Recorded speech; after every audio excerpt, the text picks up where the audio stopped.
होगा, वो तो अकेला कर क्या कर लेगा। बिल्कुल सही बात है। इसमें हमारे समाज को आगे बढ़ के भूमिका निभानी होगी। और आप विश्वास न माने, ये आप इसी क्षेत्र के हैं।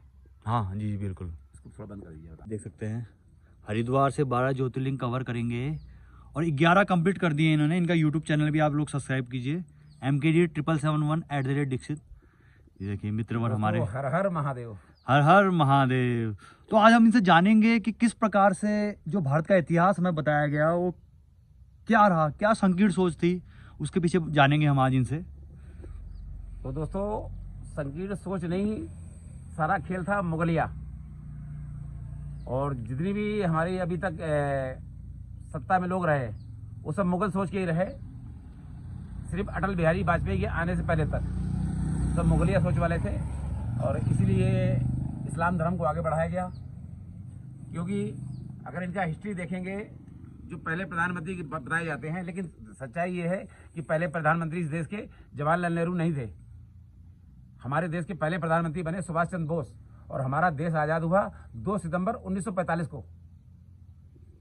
जी 2 सितंबर 1945 की बात कर रहे हैं, तो हमें इतिहास में बताया गया 1947 की। जी 1947 क्या हुआ था, जो जवाहरलाल नेहरू प्रधानमंत्री बने, ये भी 1946 में प्रधानमंत्री बन गए थे, ना कि 47 में। ये 46 में ही। और 46 में ही जो एक इराक का रहने वाला अनपढ़ गंवार जाहिल, जिसने कभी स्कूल की शक्ल नहीं देखी, इस देश का नागरिक नहीं था, उसको शिक्षा मंत्री बना के बैठाया 11 साल तक जवाहरलाल नेहरू ने। जी वो शिक्षा मंत्री कौन थे? उनका शिक्षा मंत्री का नाम था अबुल कलाम। अबुल कलाम। इसको अगर आप गूगल पे सर्च करना चाहें तो वहां पर पूरी हिस्ट्री मिल जाएगी। जी। जो हमारे देश वो 11 साल तक रहा, आपका 1958 तक, 46 से लेकर 58 तक वो इस देश का शिक्षा मंत्री रहा। जो इस देश का नागरिक नहीं है और इस देश का शिक्षा मंत्री है और मुस्लिम है, तो वो आपको कैसे साहित्य पढ़ने को देगा, कैसी बुकें पढ़ने को देगा। जी बिल्कुल सही बात है। पूरा इतिहास ही मुगल का हो चुका है। और अभी हाल ही में हमारे गवर्नमेंट जो करंट है, उसने इतिहास में से मुगल एम्पायर, दिल्ली सल्तनत, ये सब हटा दिए हैं चैप्टर सिलेबस से। जा रहे हैं वो, क्योंकि मोदी जी को सारी सच्चाई पता है। अगर अब मैं ये बात बोल रहा हूँ तो लोग हो सकता है कहें कि ये अंधभक्त है, लेकिन आपको यह विश्वास दिलाता हूँ कि मैंने पिछले 25 सालों से कोई वोट भी नहीं दिया। और मैं किसी पार्टी का, मैं बीजेपी का समर्थक भी नहीं हूँ। क्योंकि बीजेपी के अंदर भी अगर मोदी, सुषमा स्वराज और ये राजनाथ जैसे लोग नहीं होते तो ये भी भ्रष्ट पार्टी है। देखिए इन्होंने बहुत बड़ी बात कही अभी इसी बीच की 25 सालों से वोट नहीं दिया है, जबकि एक आम नागरिक को वोट देना चाहिए। ये भी अच्छी बात है। इनका कुछ इतिहास रहा होगा, ये भी चाह रहे होंगे कुछ देश से कि ऐसा। मैं ज्यादातर भारत भ्रमण पर रहा, एक जगह रुक नहीं पाया, तो इसलिए मैं वोट भी नहीं दे पाया। चलिए अब हम इतिहास के बारे में जानते हैं। जिस प्रकार से इन्होंने अभी बताया, अब ये डिटेल में समझाएंगे उस हिसाब से क्या हुआ, क्या इतिहास रहा था हमारे देश का। जी हमारे देश का इतिहास रहा, जो पहले प्रधानमंत्री बने, इनकी हिस्ट्री बताता हूँ मैं आपको। जवाहरलाल नेहरू की। जवाहरलाल नेहरू की सच्चाई ये है कि जवाहरलाल नेहरू के पिता मोतीलाल नेहरू नहीं थे। इनके पिता एक मुस्लिम थे, उनका नाम मुबारक अली। मुबारक अली बता रहे हैं उनके पिताजी का नाम। जवाहरलाल नेहरू के पिता का असली नाम मुबारक अली। और उसके संबंध थे एक वेश्या से, इलाहाबाद की। उस जमाने में इलाहाबाद में, जबकि प्रयागराज है वो हमारा, और वो ये पुरातन नाम है उसका, प्रयागराज, जो हमारे योगी जी ने फिर उसको दोबारा से प्रयागराज कर दिया है। तो इसके लिए योगी जी को मैं धन्यवाद भी दूंगा। तो आते हैं जवाहरलाल नेहरू पे। ये एक वैश्या की संतान थे, क्योंकि मुबारक अली के संबंध एक वैश्या से थे।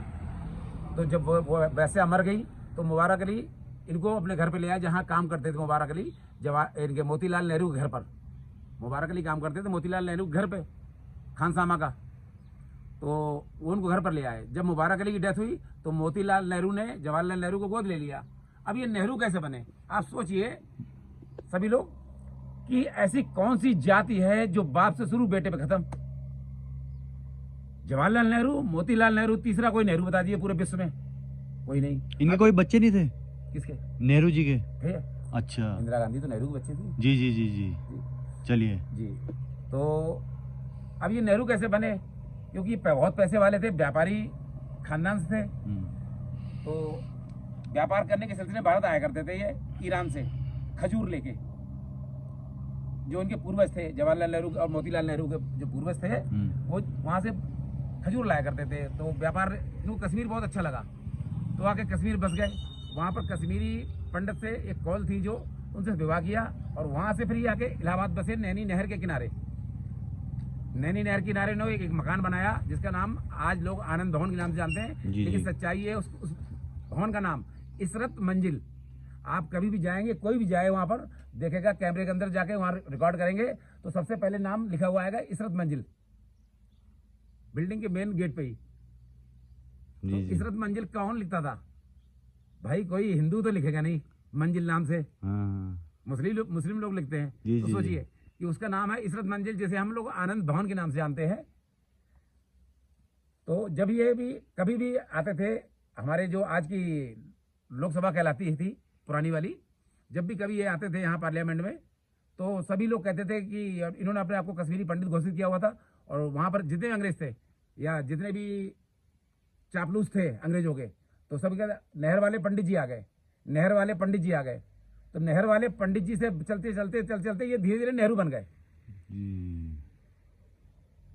तो इस तरह बाप बना नेहरू, फिर गोद लिया बेटा भी नेहरू बन गया। जी, जी, जी। ये तो बहुत अच्छी बात बताई इन्होंने, अभी जो इतिहास के बारे में कुछ पन्ने पलटाए इन्होंने आज। तो शेप में जानेंगे इंदिरा गांधी जी के बारे में, जो उनकी बिटिया थी, तो दोस्तों वो कैसे बनी नेहरू। जी जी, इंदिरा गांधी की बेटी हुई, उसका नाम रखा गया मेमुना बेगम। लेकिन समाज को महात्मा गांधी ने इसको सलाह दी कि ये नाम मत रखो, कुछ हिंदू वाला नाम रखो, अगर देश पे कल को इसको शासन कराना है, राजनीति पे इसकी पहुंच बनानी है। क्योंकि आपने देखा होगा कि पहले जो हमारे अभिनेता थे फिल्म इंडस्ट्री के अंदर, वो भी मुस्लिम नाम से नहीं आते थे, सारे हिंदू नाम से। जी, जैसे जी, दिलीप कुमार का नाम बिल्कुल सही बात कह रहे हैं। यूसुफ खान, जी, जी, जी, बिल्कुल। मधुबाला का नाम असली नाम सब मुस्लिम है ये, जी, लेकिन जी। हिंदू नाम से सब आए। जी, जी, जी, जी। क्योंकि हम लोग पहले हिंदू इतना जागरूक था, आज का हाँ हमारा हिंदू सारा सोया हुआ है, सच्चाई है। सही बात लेकिन है। पहले हिंदू इतना जागरूक था कि मुस्लिम से बहुत कट्टर नफरत करता था। सही बात। तो और इंदिरा जानती थी इस बात को अच्छी तरह से कि मैं मुस्लिम हूँ, इसलिए उन्होंने फिरोज जहांगीर खान से शादी की। फिरोज जहांगीर। उन्होंने अपना धर्म नहीं बदला, सबने धर्म बदला, लेकिन इंदिरा ने अपना धर्म नहीं बदला। ये समझने वाली बात है।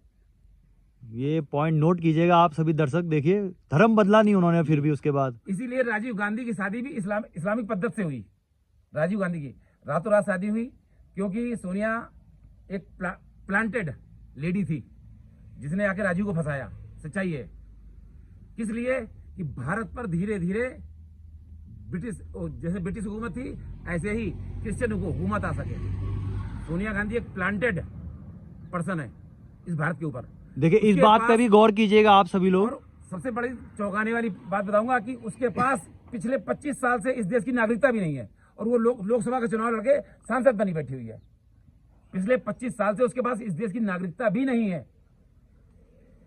सोनिया गांधी इस देश की नागरिक नहीं है जी, देखिए 25 साल से नागरिकता नहीं है हमारी, लेकिन सांसद बनी बैठी हुई है इस देश में। हमारा देश का ये है संविधान, जो बाबा साहब अंबेडकर का लिखा हुआ संविधान नहीं है, फर्जी संविधान चलाया जा रहा है। बाबा अंबेडकर के संविधान को अगर कोई एक बार पढ़ लेगा तो उसकी आंखें खुल जाएंगी।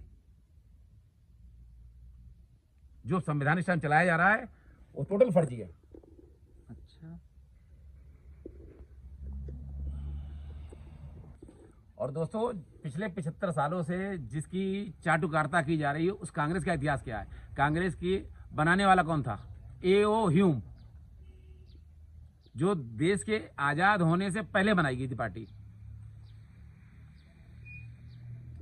तो सोचिए कि अंग्रेजों की बनाई पार्टी जिसमें सारे मुगल बैठे हुए हैं सत्ता पर, वो क्या इस देश का भला कर सकते थे? तो इसीलिए हमारे बच्चों को भी वही पढ़ाया गया, मैकाले शिक्षा पद्धति। अब इसके विषय में थोड़ा बता दूंगा कि मैकाले था कौन। इसका पूरा नाम था लॉर्ड बेबिंगटन मैकाले, जिसने 1838 में एक शिक्षा व्यवस्था बनाई। क्या बनाई?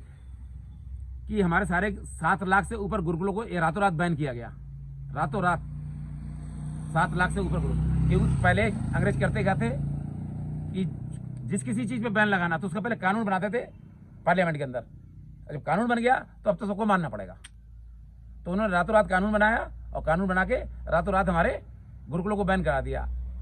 जहां पर हमारे बच्चों को 18 सब्जेक्ट पढ़ाए जाते थे, और पहला सब्जेक्ट था संस्कार। एक लकड़ी की पट्टी पर 18 सब्जेक्ट पढ़ाए जाते हैं। आज हमारे बच्चों के पास इतना बड़ा बैग है और 5 सब्जेक्ट है केवल।